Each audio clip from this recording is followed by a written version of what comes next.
Oh shit. Ah shit. The door didn't latch. Damn it. If you guys been a fan of me since the beginning of the IFR time building series, you guys know exactly what I'm talking about. So let's not really give a precursor about what happened. Well, actually, I might actually. So, how does two brand new private pilots take off with the door of the airplane open? And why did the passenger of that said airplane not speak up about anything? Let's talk about it, because this might be a fun investigation.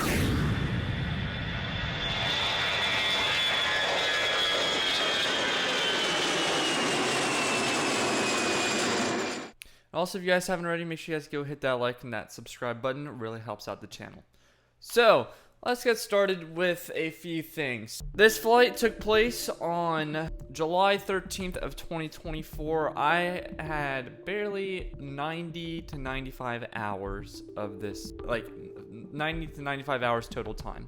Just got my license like 2 weeks prior on the 26th, and Hunter got his a month prior. I forgot what day.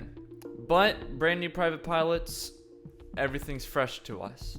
Mind you, we were also training out of Cessnas the entire time. We never trained in a Piper. I was the first one to get my Piper check out, and I passed that shit with flying colors. Kind of. My instructor was like, you got to get used to it, but you're safe enough to fly it, but you're not really the greatest at flying. I was not the greatest at flying the Archer. Now I am, but not greatest at flying the Archer, but I was still really good on top procedures. So like making sure everything's like turned on, turned off, open, closed, all that stuff. I was just struggling with landings really badly, and a few of them were terrible. And then I got good at them. So July 13th, 2024, me, Hunter, and my ex-girlfriend go up flying and go to Melbourne. You know, just to build some time. We built about 3.1 or something on that flight. It was one of the longest cross countries I ever did, and as a brand new private pilot, it was probably one of the most fun cross countries as well. Taking off out of Albert Whitted was routine. We took off runway 7, I'm pretty sure. Then we made a right turn out southeast bound over Ruskin, where there was a rain shower that we had flew around. You guys can probably see the video on my stream starting soon screen. A little rain shower, so we fly around it. It wasn't convective or anything. It was just a light shower. It was cumuliform clouds. And on the way to Melbourne, we're flying in between the restricted area and the outer shelf of the Orlando Bravo. We got a Bravo clearance in case we needed to deviate around some clouds, because we did not want to deviate into the restricted area because we did not know who the controlling agency was, and the Bravo is just easier than restricted. Orlando approach, Archer 8575 Foxtrot. Can we get a Bravo clearance just in case we need to move around for clouds? I was wondering that too. Yeah, 75 Foxtrot. You're clear to the Bravo if you need it, and altitude is also your discretion at or below 5,500. Altitude on discretion at or below 5,500 and cleared into Bravo if we need it, 75 Fox. So we get the Bravo clearance. We stay away from the clouds as best as possible, and we finally start descending and get a pickup of Melbourne International. We get assigned runway 9 right for landing, which is 11,000 feet long. For radiation, it's moderate to heavy rain right now. Roger that, 9er left clear for takeoff over flat 5 midfield and then on course 3429er Echo. Pretty good, Mr. Ethan. Thank you. November 47 Fox, extend downwind. You're going to follow a Cirrus, turning about a 4-mile final. 475, extending downwind, looking for that Cirrus inside. There's 75 Fox, keep your speed up on the rollout, please. Roll all the way down to the end. Roll all the way down to the end, 75 Fox. I was hoping you would land long. Oh. That's why I told you. You know, a certain person says we should always get off as soon as able. I hear you. He'll be here any minute. I get what you're saying. Longest runway I've ever landed on anyways. So we land, taxi to the FBO, shut down, make sure everything's good, and then we hop into an Uber to go get food. Hunter got Chipotle, me and Autumn got Steak and Shake. We come back to the airplane, pre-flighting, still good on oil, still good on gas. We actually had plenty of gas to go back home and then some, so we had tons of reserves. And didn't need the refuel, so we got pre-flighted. got all of our stuff in the plane, and we started going. Now, another thing about flying the Archer is that it does not have air conditioning. So that door stays open on the ground until we're ready for takeoff. We're on the takeoff roll. We take off runway, what is it, 27 right instead? So it's a shorter runway. We take off on 27 right. Yeah. Take off, and we're flying out straight out to the west. And here's where the problems start. Oh shit. Oh shit. The door didn't latch. So, yeah, we rotate. We're off the ground. It's about 100 to 200 feet, and it happened. The door blew open on the plane. I didn't even notice. At first I was like, what was that sound? And then Hunter was like, oh shit. And then I looked, and it was open. The door was cracked open mid-flight. So we did everything in our power to close it. There's a procedure inside the POH where you slow down to 90 knots. You kick opposite rudder so the yaw of the airplane, can help close the door, or the relative wind hitting the door can help close the door. Tried all that, did not work, which we'll even put that in the POH. But we'll also get back to that because there has been a lot of criticism about me doing that as well. It's not from, and you guys probably know who it is. So we land, or we didn't land yet, but we're trying to figure out what to do. So we're trying to close the door. We get Hunter pulling his all mightest while I'm still flying because Aviate, Navigate, Communicate, and Crew Resource Management right there. And Autumn's just in the back seat. So we come in. I radioed the tower. It's not the nice tower controller there. He was having a stick up his butt because there's another student pilot. There's a student pilot in his pattern who just did not know how to respond to any radio calls. No phone number given, by the way. And we come in for the right downwind for runway 27. We land, we get this weird ass routing, and then we come into land, and then we get the door to shut. Which, honestly, landing the airplane, diverting it and landing the airplane was the safer option to do than trying to do it in the air. Because doing it in the air, it just becomes too much because you got to worry about traffic, you got to worry about all of that, where you can just set it on the ground, do it, and take it back off again. I'm fine with logging the extra 0.3 on the logbook and spending the extra $75 just to have that added safety margin within the flight. On the ground, the landing went eventful. We landed pretty smoothly, and then we're still on the runway, and Hunter got the door closed. So we taxied back to the runway. We didn't need to declare an emergency. We didn't really need to declare an emergency. Like, it's not life-threatening in a way, but I mean, somehow we have plane crashes that kill when the door blows open. I don't know. But we don't think anything of it up for a while. So we fly back to Whitted.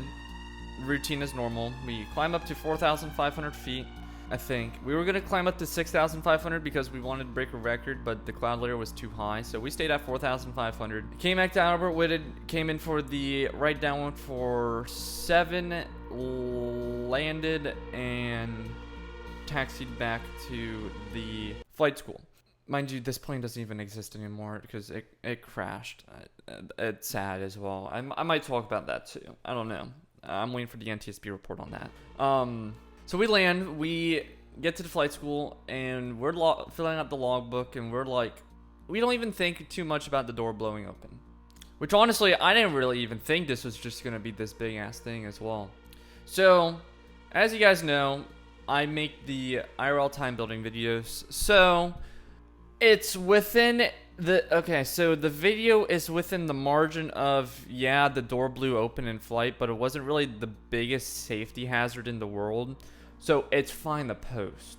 That was going through on in my mind because we could have done better that flight, and we could have reflected on that. Mind you, we were brand new private pilots. So, posted that video, and it actually stayed up for a while, up until like about 2 months ago, and we'll talk about why I took it down as well. Well, actually, if this video hits, let's see here, 50 likes, I'll re-edit the time building video. If I can find the footage somewhere. I think I still have the footage. But yeah, I'll re-edit the time building video if this gets more than like 50 or 100 likes. So, we don't think too much about it until we post the video. We post a video, and that was the end of me and my ex-girlfriend flying together for the rest of the relationship. Which, you know, like, it sucks, but it gets deeper. It gets deeper than that. So, I tell Hunter, about her dad's ruling about not flying with us, and he's like, that's not my problem. Which, I mean, that's understandable. She's not his girlfriend. She's my girlfriend. But Hunter does get pissed off in the end anyways. So, every time that I would hang around my ex-girlfriend's dad, he would bring up the time about how the door blew open mid-flight and how I did not follow the procedure. Mind you, he's not a pilot. He probably thinks he's smarter than me because his brother's the CFI. But when you're in the plane, you kind of have a lot of factors going on. You have to factor in where you are relative to a spot for landing, because usually if there's something that happens, it's safer to manage it on the ground anyways, instead of trying to continue with the flight. You know, like, I'd rather come back in and do one landing instead of, you know, fiddle around with it and then end up in a mid-air collision. That's the thought process that weighs through my head. Well, you also gotta look at the decide model as well. But you gotta think of the best outcome. So he tells me that I did not follow the proper procedure in the POH. I'm like, yes, I did. Slowed to 90 knots, opposite rudder. Tried closing the door. Did not work. The door just would not close because the relative wind coming from the airframe of the airplane was hitting the door in such a way where it would keep it blown open instead of like blowing it shut. No matter how we did it, just the friction of the wind skin right in front of the door would keep it propped open because it creates like a certain pressure or something. I don't know the physics behind it, but we couldn't close the door at all. It was safer to land anyways. So that was also the biggest thing that's always been talked about, was that. Up until Halloween, this is where Hunter gets pissed off. Sorry, it's like 9:45 in the morning, so I'm still kind of waking up. Good morning story times. So this is the part where Hunter gets really, really pissed off. And this is October, 3 months after the flight. So it's Halloween, and we're talking about the flight because I dressed up as a pilot and she dressed up as a murderous flight attendant. There might have been a picture on something that you might have seen. I don't remember. So we are talking about the flight, and I'm like, because in my mind, I'm like, if the door was propped open or not even latched, I wouldn't have been able to see it anyways because Hunter was blocking my view, but Autumn would have been able to see it because she was in the back seat on the right side of the plane. So I asked her if she knew that the door was not latched all the way, and she knew that it was not latched all the way. You guys use this example as send this to a passenger who has like flight anxiety, but like just social anxiety in general, because this could have almost killed us. So she knew that the door was not latched all the way. The reason why she didn't want to speak up was because she didn't want to embarrass herself in front of my friend Hunter, which he was pissed about. When I told him that was the reason why she didn't speak up, he was livid. I mean, he was screaming at me through the phone. And yeah, that was just not good. So let me tell you guys something. Within every safety briefing, here's how it usually goes. Seatbelts must be locked in place for all phases of flight. Shoulder harness for takeoff and landing. Your airflow vents are to your top left and right. To adjust them, you twist. To close them, you push them in. This is usually on the Cessna. We have a fire extinguisher in the middle of the pilot flying and the pilot monitoring. It's in the green, which means it's operable. Always be scanning and spotting for traffic. Sterile cockpit on takeoff and landings. We'll use positive transfers as controls, which means you'll say your controls and I'll say my controls, and we'll verify his controls. And if there's like any other questions, I forgot, there's one last part that I learned. So one of the safety briefings when I fly with passengers is if there's anything important for the flight that I should know about and that you think I should know about, you should probably speak up about it. And I mean, you should speak up about it. So apparently we don't like listening to safety briefings, which, oh gosh. Not good. Not a good thing when you don't listen to a safety brief. Even when I'm flying on an airliner, like as a passenger, I already know everything in the safety briefing, but I'm not gonna blatantly ignore the safety briefing. When you're flying little GA, anything can happen. So listen to that safety briefing, because if that door didn't blow open in flight, her dad wouldn't have harassed me for months. Hunter wouldn't have been pissed off at her. We wouldn't have had to spend an extra $75 and ruin an air traffic controller's day. And that video would still be up on YouTube, and this video would not even be made. So maybe good things do come out of incidents. Yeah, that's really about all the story of why the door blew open in flight and kind of the events leading up to it. You know, it was a normal routine flight that just one little mistake, and yeah, that's always going to be the one flight that I'm always going to remember. There's a lot of flights that I'm going to remember, but that one is pretty high up there. If this video gets over 50 likes, I'll re-edit the time building video and post it on YouTube. Maybe not the emergency part, but just the flight part. I might drop the emergency part actually. But anyways, if you guys have enjoyed, make sure you guys go hit that like and that subscribe button down below. If you guys want early access to my videos or want to know the behind the scenes, make sure you guys drop a membership as well. And also, if you guys want the IRL time building videos, business class is the way to go. Hopefully you guys enjoyed. If you guys like this format of video, also comment that down below, because I kind of want to make more of these. They're kind of fun, just talking like from my experience. I don't have to read off a script or teach or like shoot 3 times.